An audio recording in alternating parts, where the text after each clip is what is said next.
ปล่อยปันให้คนชายจมใจตั้งใครเป็น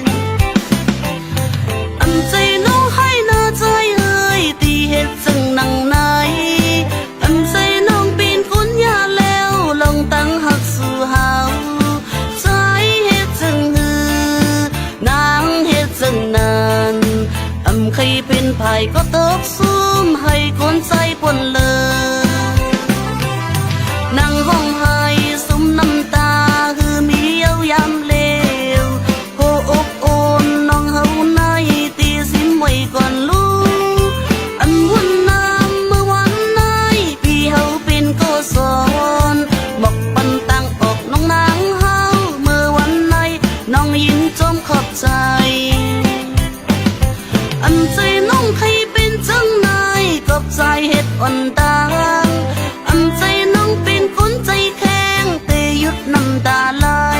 เมื่อพ้องใจขยันนางเฮายุ่งต่อขัดก็ขัดลาพี่ใจเอ้ยนางหือยมกลมโห